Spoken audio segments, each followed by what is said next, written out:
The fish closed on the woman and hurtled past, a dozen feet to the side and 6 feet below the surface. The woman felt only a wave of pressure that seemed to lift her up in the water and ease her down again. She stopped swimming and held her breath. Feeling nothing further, she resumed her lurching stroke. The fish smelled her now, and the vibrations, erratic and sharp, signaled distress. The fish began to circle close to the surface. Its dorsal fin broke water, and its tail, thrashing back and forth, cut the glassy surface with a hiss. A series of tremors shook its body. For the first time, the woman felt fear, though she did not know why. Adrenaline shot through her trunk and her limbs, generating a tingling heat and urging her to swim faster. She guessed that she was 50 yards from shore. She could see the line of white foam where the waves broke on the beach. She saw the lights in the house, and for a comforting moment, she thought she saw someone pass by one of the windows. The fish was about 40 feet from the woman, off to the side, when it turned suddenly to the left, dropped entirely below the surface, and, with 2 quick thrusts of its tail, was upon her.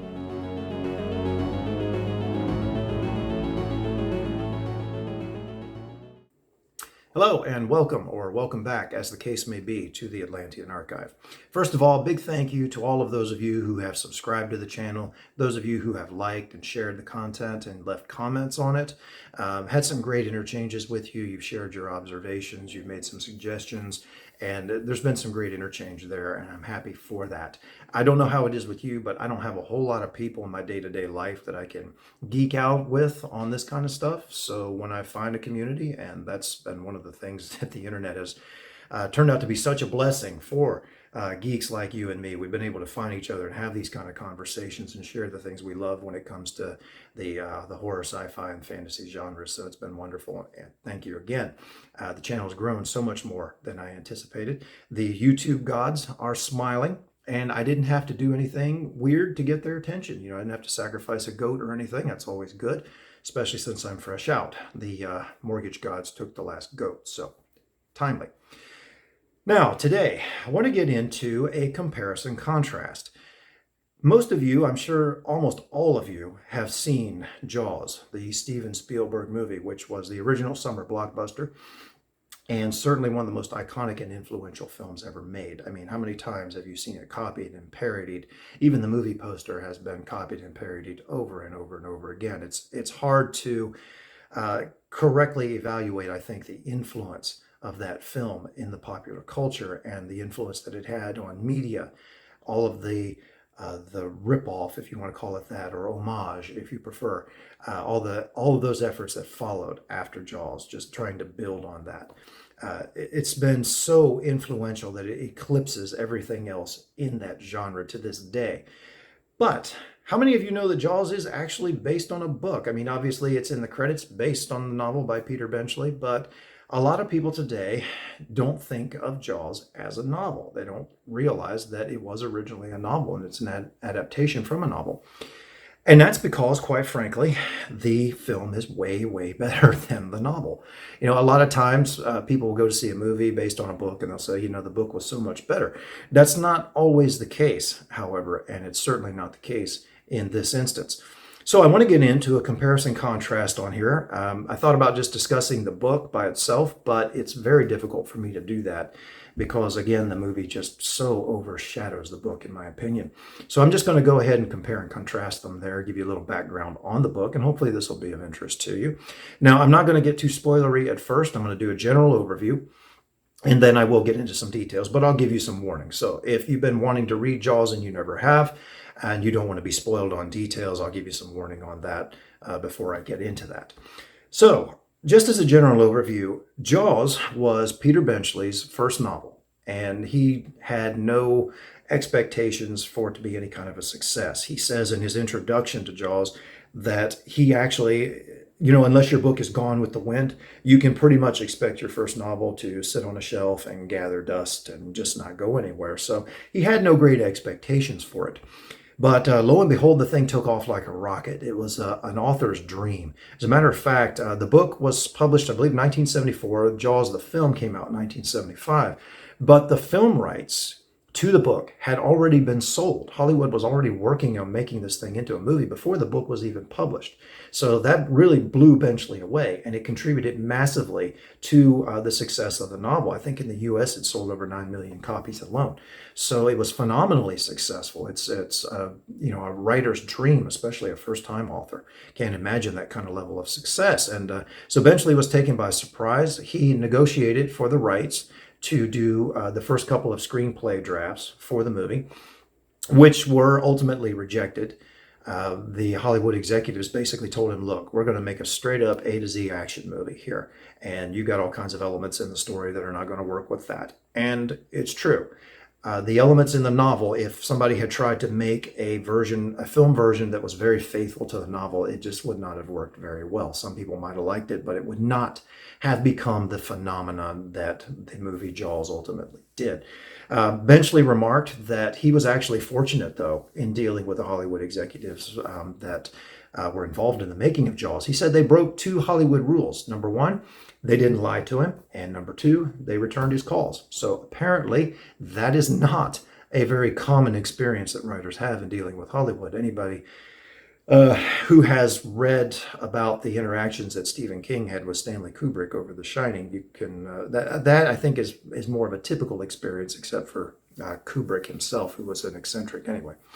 So the novel really took off. It was a phenomenal success. It's very different from the movie again, and as a matter of fact, in trying to compare the two of them, it's almost unfair to do so because they represent 2 very different forms of storytelling, quite frankly. And I don't mean just in the sense of medium here, just that one is a novel, one is a written out work, and the other is a movie. You've got that film format. No, Jaws, the novel, is a drama more than it is anything else. Benchley is interested in character analysis and relationships and what happens in a community that has high economic pressure on it. This is a seaside community. They depend for 80 to 90% of their income on summer tourism. So he wants to explore what happens when you have an outside threat that comes in and puts that community on edge, and they have to get together or not, as the case may be, and somehow fight to resolve this problem. What happens in the interpersonal relationships? What happens in the community? How does this go? What do we find? So it's a drama. As a matter of fact, at times, unfortunately, it almost becomes a soap opera with a killer shark in a guest starring role. That's another way of describing it. Spielberg's movie, on the other hand, just like the executives said they wanted to make, is an A to Z action pick. It's a horror movie, I think, too. There's a lot of debate on that or online. If you're not aware of that, just look it up. There's all kinds of debate back and forth. Is Jaws a horror movie? It is a horror movie, I think, but not just a horror movie. It's a horror / action adventure movie. It's all of that rolled into one. It also, toward the end, becomes a strange kind of buddy movie too, as the 3 guys on the Orca interact with each other and bond to a great degree. So you've got all kinds of mixture going on in there. So it's very difficult to really just lay them side by side and say, okay, this one is better on these elements than the other one is, because they represent 2 completely different approaches to storytelling. All they have in common is just those core story elements. So I'm going to go ahead and get into some spoilery type stuff here in discussing the novel. So if you don't want to be spoiled, now would be a good time to tune out if you haven't already. What Benchley does well. I'll start off with what he does well, what I actually liked about the novel, because overall, I didn't really like the novel that much. I found it tedious. Again, at times, it almost descends into a soap opera type level, which didn't appeal to me. Steven Spielberg famously said that as he was reading the book, he found all the characters were unlikable and he was rooting for the shark. So I understand that completely. There's not a whole lot of redeeming qualities to these characters. And frankly, the actors in the film just completely eclipsed them, to the point where, as I was going through the novel, it was very difficult for me to even get them out of my head, almost impossible. In the novel, Brody, Chief Martin Brody, he basically has 2 modes. He goes from frustration to full-on hothead. He lacks the amiable persona that Roy Scheider gave us in the movie. Hooper in the novel just drips with smugness to the point where somebody practically needs to be following behind him with a wet floor sign.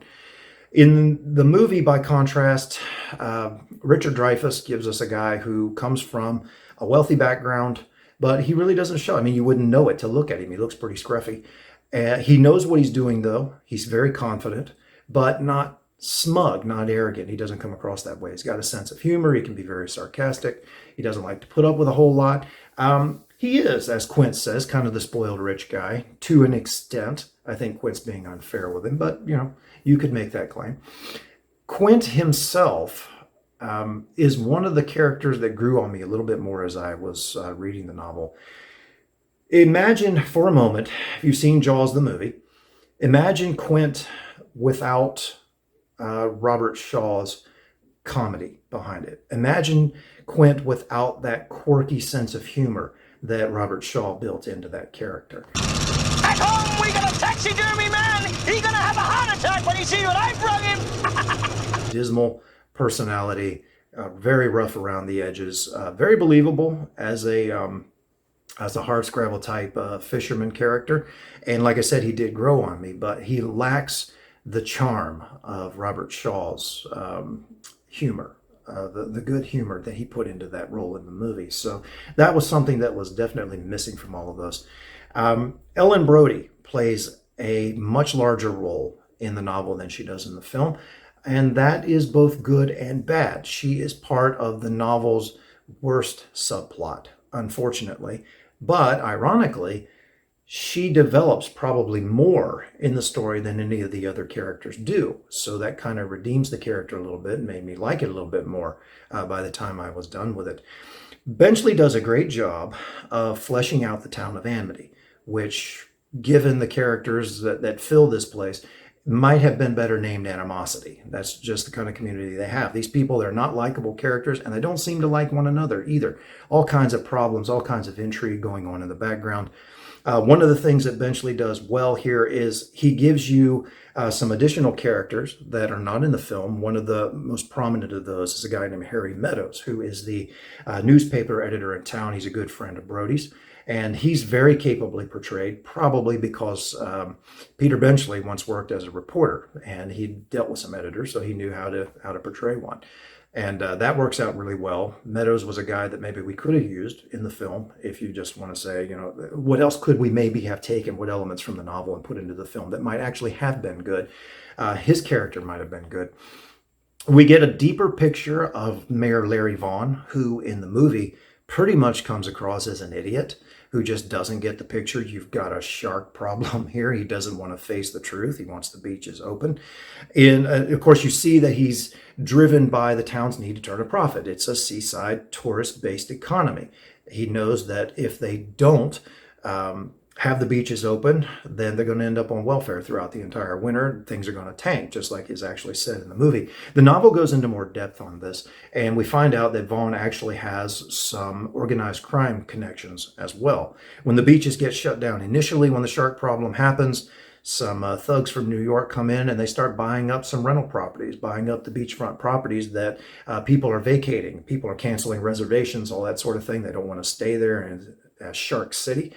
And so these guys, they come in, they buy up this property for a song. And then once they've done that, they want the beaches reopened so that the tourists will come back, the business will come flooding back, and then they can sell the properties that they've just bought at a pittance for a massive profit. So Vaughn has got these guys breathing down his neck. And they even threaten Brody at one point in the novel. Brody's son is on the front yard playing with the pet cat, and a couple of guys pull up. One of them gets out, breaks the cat's neck, and throws it on the ground and basically says, "Tell your dad to watch his step unless he wants to end up like this." So Brody gets a hold of Harry Meadows, and they start doing some investigation into Vaughn's background, Larry Vaughn's background. So you get a little bit more motivation there. You understand this guy is not just a complete jackass. There are some things going on that he doesn't want getting out. So that adds a little bit more depth to the novel. Also, another element that Benchley does very well, he studied what he could get his hands on about sharks and shark attacks prior to writing the book and while he was writing it, and that effort shows. The shark attacks in the book are very realistically portrayed. That's one little detraction from the Spielberg movie. There was only so much he could do, though. He was working with some constraints. There were scenes that he could have shot differently, and he chose not to because he thought they were just in bad taste. So he didn't quite go that route. The shark attacks in the movie, in the very beginning, you get Chrissy Watkins, who goes out there for her swim at twilight. Unfortunately, what scientists refer to as the sharking hour, when they are close to shore feeding. Worst possible time. It's basically ringing the dinner bell. So she goes out there and gets attacked by the shark. And in the movie, you see her getting dragged back and forth all over the place. A shark doesn't hit like that, especially a very large predator like the great white in Jaws. This thing in the movie, it's 25 feet long. In the novel, it's around 20 feet long. Still a massive, enormously powerful animal. And Benchley does a good job of portraying how the shark actually would attack. He does a great job at building the tension leading up to the attack on Chrissy. I read at the very beginning an excerpt from that introductory portion of the book, The Attack on Chrissy Watkins. And sorry, by the way, that I couldn't use the Jaws music on there. I guess I could have tried, but I was afraid of copyright strike on that. So I just did what I could with it. But Benchley does a great job building up the tension there and putting us in Chrissy's place. The shark passes underneath of her and she feels the swell, the water going up and coming back down. And she's not thinking shark just yet, but she knows something's wrong. Some instinct takes over and she starts to panic at this point. The shark comes in and bites her foot off the first time it hits her. And she kind of doesn't even feel pain at first, which you might think is ridiculous, but it's actually consistent with a lot of shark attack accounts that I've read. The power of the shark's jaws, the ferocity of the initial attack. The victim often doesn't feel pain immediately. When it hits like a blast furnace, but immediately they may not. And she just more or less reaches down and finds that she no longer has a foot. And then the shark swims back around, comes at her again from underneath this time and just bites her in half. And it's done very realistically. This is how a very large great white will hit its prey in the water. So Benchley did a great job with that. The next major attack that you see in the movie, the attack on Alex Kintner, the little boy who's out on his raft, is also done very well in the novel. And again, very consistently with how a large great white shark will attack something. If you've seen Shark Week and you've seen where the great whites will leap up out of the water with a seal in their jaws or something like that, they hit the thing like a torpedo from underneath. That's how they attack. Well, that's how it's portrayed in the novel. Again, Benchley does a great job of setting the whole thing up as the shark is trying to home in on the boy. He loses him briefly when Alex takes a break. He's not paddling and thrashing in the water very much. But then he starts up again, and it's like, okay, the shark's like, I got you now. And it just comes in underneath, hits him again like a torpedo, blasts up out of the water with the kid in its jaws. Alex is, in the movie, he's dragged down, and he's obviously suffering. He knows what's going on. In the book, it's just over before he knows what's happening. He's dead before the shark even hits the water with him. It comes up with him in his jaws, splashes back down again. It's so fast that people on the beach who are sitting out there don't even see the whole thing very clearly. They see the commotion and what looks like maybe part of a fin or something, but nobody's sure what has actually happened at that point.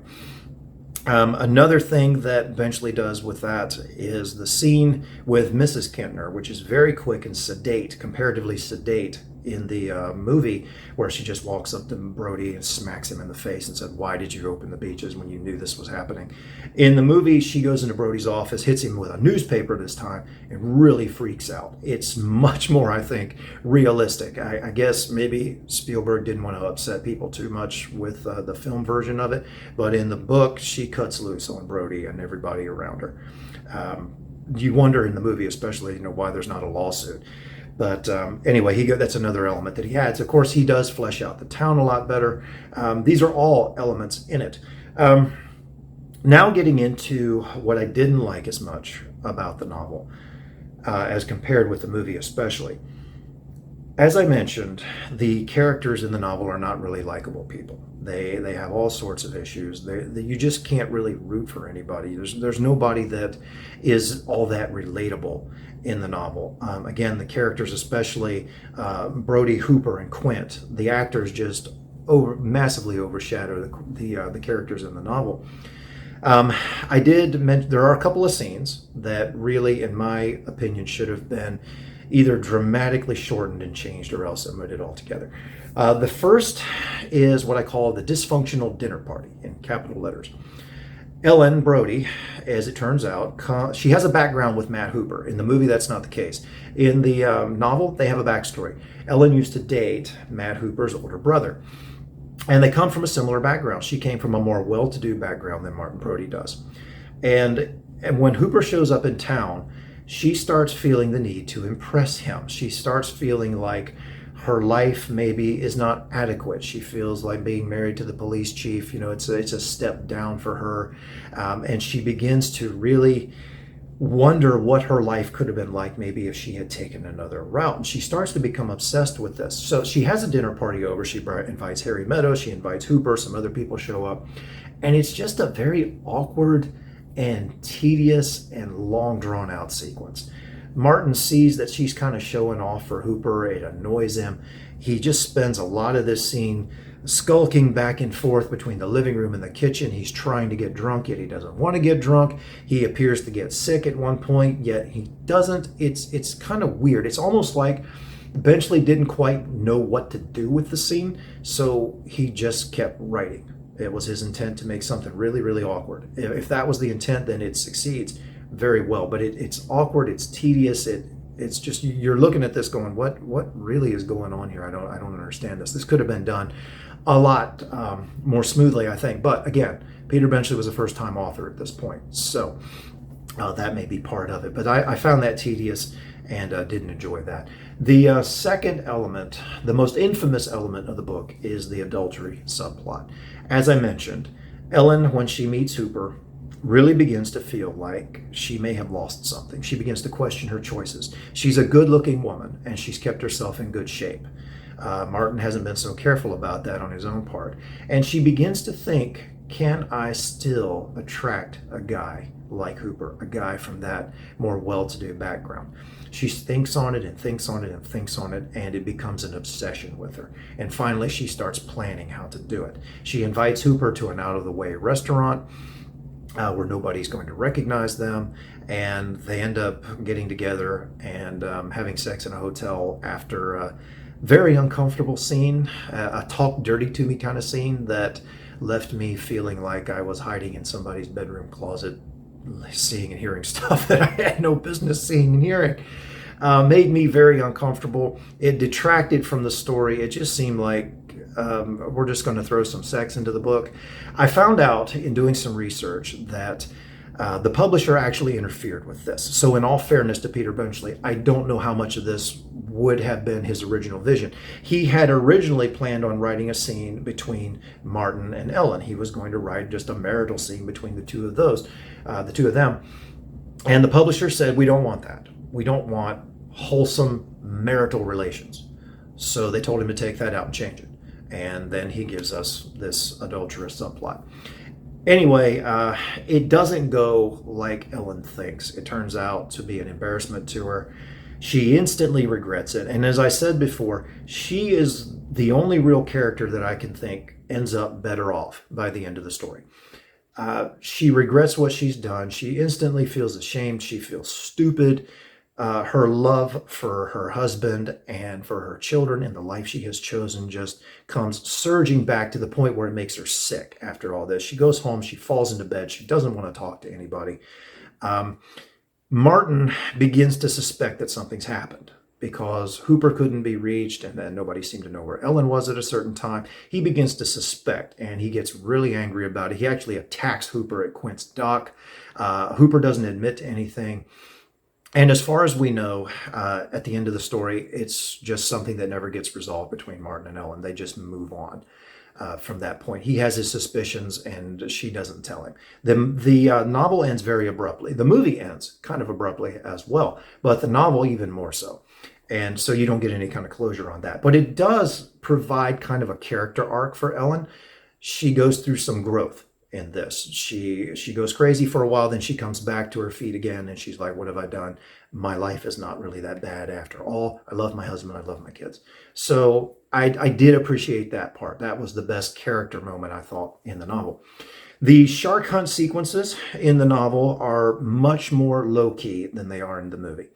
And maybe this isn't really a negative. I just like the movie much better than I do the book when it comes to this. It's a much slower affair. They don't just go out to sea and stay out there until they finally get the shark. They go out, they come back, they go out, they come back. The shark plays with them a little bit at first. When they finally find it, circles the boat, pops its head up out of the water, looks at them, freaks them out. It's not acting how Quint is used to fish acting. He has no respect for fish. He thinks they're stupid, and he's never seen a great white begin to act like this before. So this begins to freak him out a little bit, which is an effective element for the character there. And it begins to anger him after a while. He doesn't like the idea that this fish may be trying to outsmart him, that this thing is smarter at least than he thinks it is. So you have a much slower progression than you do in the movie. Again, it wouldn't have worked in the movie, but with the novel, the slower pace, the character-driven elements of the novel, it works more naturally there. So I can't say it's a bad quality. It's just different. I prefer the movie. Of course, you've got the action there. You've got John Williams' amazing score driving everything along. You've got the humor, the interactions between the three men. In the movie, it's perfection, especially Quint's Indianapolis speech, which is not in the novel. There's nothing like that there. Another bit of spoileriness here. Hooper actually dies in the novel.